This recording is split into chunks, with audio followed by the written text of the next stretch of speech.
Welcome to another Wannabe Entrepreneur. My name is Tiago, and this is the podcast about what's really like to bootstrap a company. No bullshit.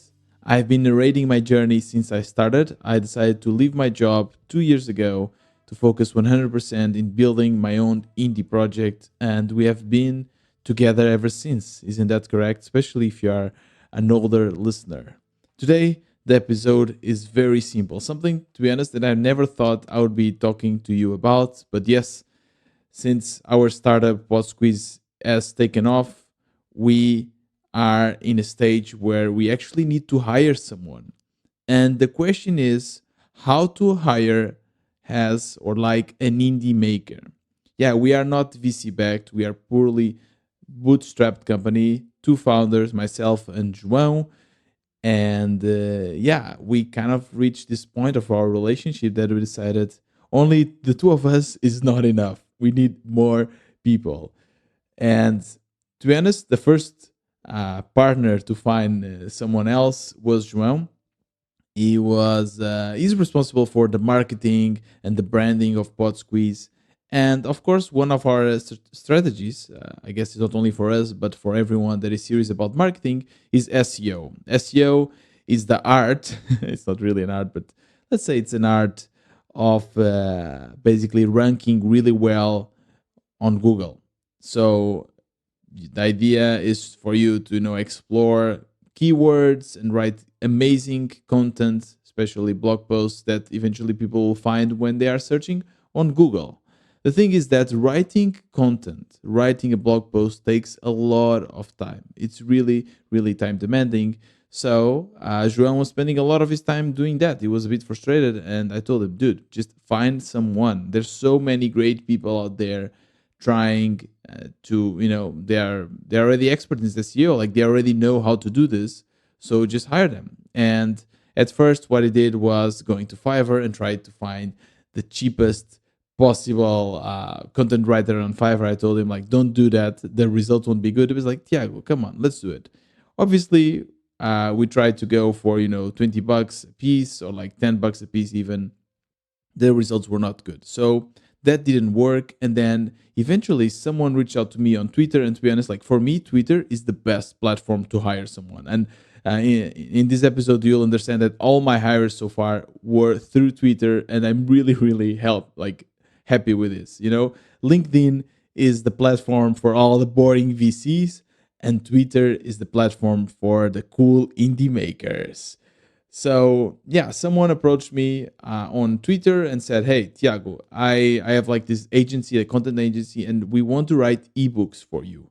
And I said, "Okay, ebooks, but I mean, we don't really need ebooks." And they were really good. There's two of them, and they were really good trying to explain that ebooks are the ultimate tool to convert users. So the idea is that if you have a website, you can say, "Hey, leave your email and get this ebook in X, I don't know, 10 times to get, or 10 ways to get richer," or something like this. Of course, that was not what they were trying to sell to us, but we said, okay, let's try it out. Let's do one ebook about podcasting. I don't remember what was the first ebook about. I think we in the meantime, we already did three of them. One was about monetizing your podcast. The other one is like everything you need to know to record and publish your podcast.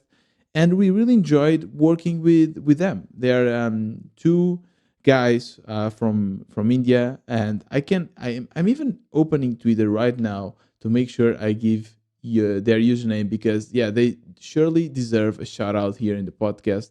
So you have Nitin. Nitin is handle on Twitter is Nitin, so NITHIN underscore. I hope I'm not butchering this, but Jaware. No, it's probably wrong, but I will link it anyways in the show notes. But yeah, Nitin, and his partner is, I will tell you in a second, Kartik. So I will link both of them on the show notes. They are really good. They have this agency, they make ebooks, and then we kind of thought, okay, they are doing these ebooks and the results were really good, but we don't really want ebooks. We want blog posts. That's how we are going to boost our SEO. So at first they were not very convinced. They were really, they're really pushing for the ebooks thing, but we kind of convinced them to start working for us in a freelancing basis, writing content. So at the moment, we're paying $300 per a month for yeah. I hope I'm not wrong, but I think it's $300 for four blog posts, so one per week, and yeah, that's I think that adds up to about $70 per blog post, and it's really good. I mean, one thing that I've noticed about marketing is that you need to find out what works, and then you need to automate that. And we have automated our content creation process. João is kind of the lead on that. He's always trying to figure out what should be the next blog post about, and then he just sends the task to Nitin, and they will write this amazing content. Joan will then, tune it a little bit, make it a little bit nicer, maybe put some images, and then that's it. And we have been noticing that our ranking on Google is increasing. It's really a slow game. It takes some time. But yeah, that was our first successful hire. Then I told João, dude, I'm jealous. I also need other partners. It's not only you. So I have been nagging him about hiring a freelancer developer for a long time. And he was like, "Yeah, dude, just code it yourself." And he was like, "I'll learn how to code and everything." And it's like, dude, you're not going to learn. I don't know. Yes, I mean, I'm sure that you will be able to learn coding really fast because he's super smart and is able to like understand a bunch of complex topics. But it's not. I don't know. It takes more time. You was telling, yeah, in a week I can learn it. Like, no, you're not going to learn JavaScript and Python and everything in a week, especially like understanding the code that is a mess. So I said, no, I need to hire someone. And this was my first time hiring. Well, I told you that I hired for the community before, the community manager, which worked really well. And by the way, I used the same method that I use for the community manager. So I'll just explain the method to you.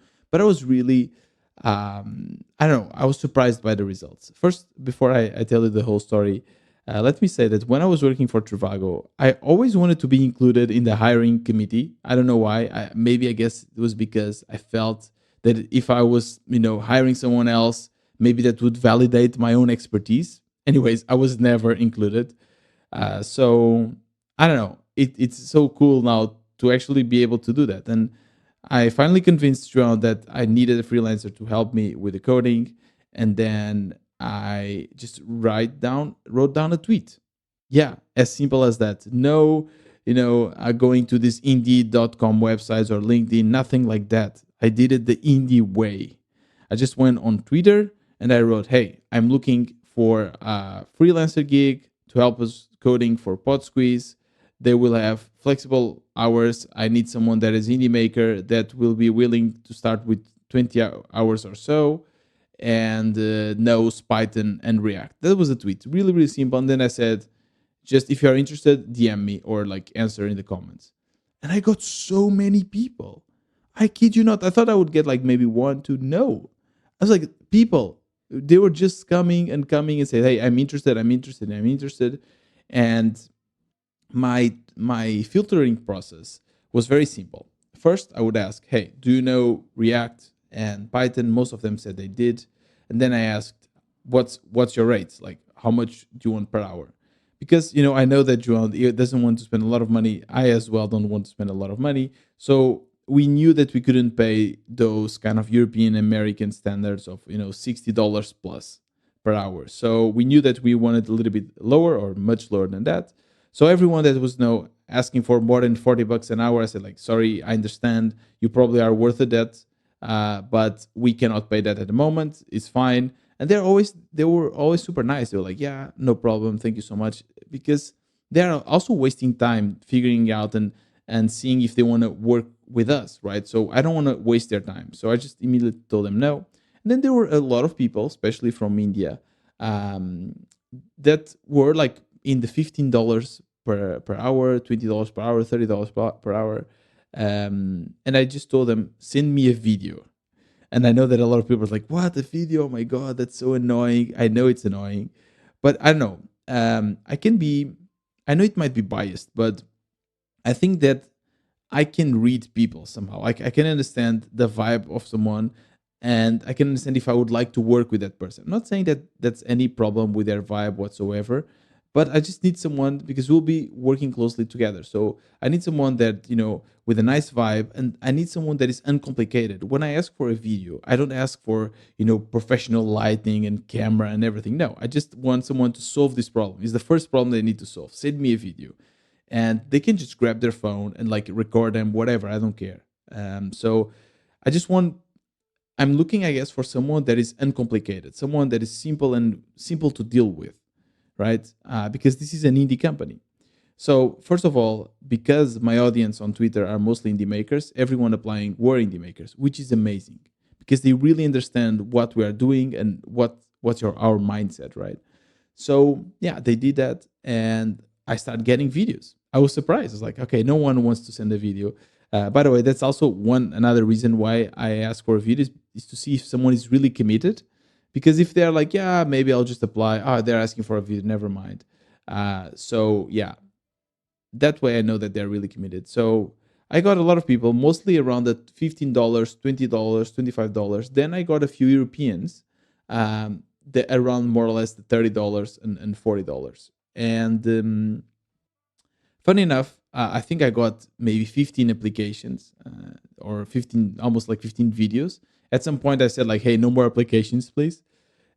From let's say 15, only one was a woman. Um, so yeah, we can clearly see that there's a bias here, and there's much more men, of course, in the developing world. I mean, I know I'm a developer and I know this by experience, but yeah. Anyways, I got all of this, and yeah, there were a lot of people that by just checking their vibe and seeing the video and seeing how they explain, like they introduce themselves and how they were explaining what they were able to do. I don't know. I'm not saying that they were bad. I didn't feel it. I didn't feel the vibe. I didn't think we'd connect. I didn't fully understand if they were actually able to solve the problems I would go like throw to them, right? So yeah, I put aside a bunch of people, and then yeah, I don't know. Again, maybe that's bias, but I immediately connected more with the Europeans. So there were like two or three Europeans. I was like, I don't know. Maybe it's because they're European or something. It's more familiar. I connected more with them right away, which again, I know it's biased, but I'm just being super honest here. So in the end, I selected two. I selected two for like an interview where we would actually call each other. I selected one person from India, Rishav, and another person from Italy, Alberto. Alberto, yes. And I don't know. I had a really nice chat with them, and I was really happy. Yeah, the chat, the in person chat was really important because there were, I don't know, you really get to understand and ask questions, and it's not as scripted as the video, I guess. And it also gives the opportunity for them to ask questions, and that's really important. Like when you are hire someone, and that's something that I feel like here in Portugal people don't understand too much, but in Germany they do for sure. This is needs to be a give and take situation. Like if you are an employee of someone, here in Portugal, the idea is like, yeah, they're giving you a favor by giving you a job or something. No, it must be a relationship, right? So you are also dedicating your life more than the money that they are paying. They are paying you for your time. You see how precious this is? Paying for your fucking time of your life. You know that we only have one life, and you are choosing to spend it with them. So that's why it's really important when we have these conversations to really make sure that not only you are getting what you want from the person you are hiring, but that person is also getting what they want. In the end, you need to make sure that their goals align with yours. So, what I really liked about Rishav is the one based in India, and he was, I don't know, really enjoyed the way I was talking with him. Very professional. He made all the right questions as well. He immediately asked like, "What were we expecting? Like, what were our expectations?" Which I think is such a great question.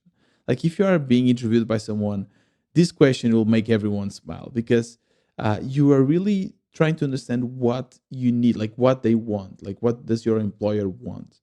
And then Alberto was also really nice. I really enjoyed talking with him. It was a hard decision. Like in the end, we were just like trying to pick which one, and it was really hard decision. We went with Rishav for two reasons. One was because it was cheaper; the rating was cheaper. Rishav is based in India. I guess maybe the cost of living there is lower.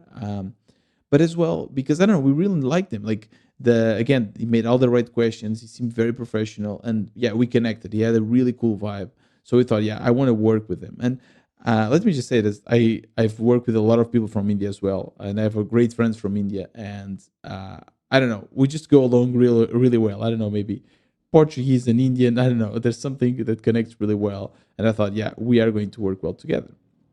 So I told Alberto, he was fine with it, and I said, Rishav, okay, let's start. And we have started. I think this is his first week, and I don't know.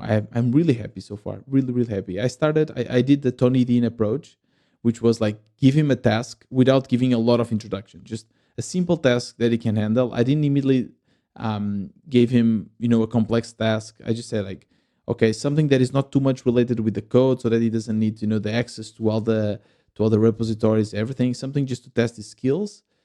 So the task was to create our dashboard, the analytics dashboard, something that I had in the backlog for a long time, and I just didn't have the time or the pay, like the will to do it. So I just told him, hey, let's do it. And yeah, he did exactly what I wanted. Like I was trying to find someone that would save me time. That's when he asked me, Rishav, by the way, what were our expectations? I said like, I want for you to save me time most of all. So I want to like give you a task, and I want you like you will have all the flexibility. You are an indie maker, so you will also have like entrepreneurship power.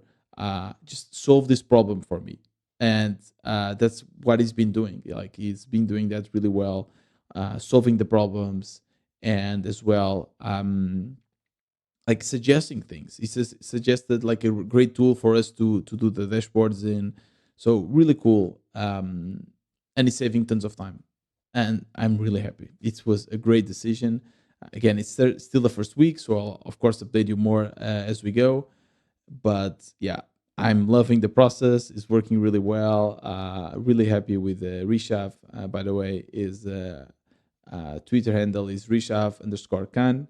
Uh, I don't know. I don't want him. I don't want you to like go and take him away from us because I'm really happy with his work. But yeah, he surely deserves, and I'm sure if he still has some time, he will do some work for you too. So I'll just as well put him in the show notes. And yeah, that's it. I'm really happy working with him, and that's my process to hire as an indie maker. By the way, the way we are working as like super synchronous. We had like since that chat that we had for the interview, we didn't have any chat yet.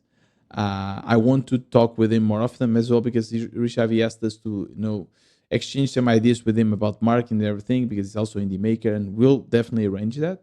But yeah, we have like a WhatsApp group, and we're just chatting there. And then I connected him to Trello, and I write the tasks there. And now slowly I will just give him access to our code base and everything. So yeah, that's basically it. How to hire as an indie maker. That was the topic of today's episode. I hope you liked it.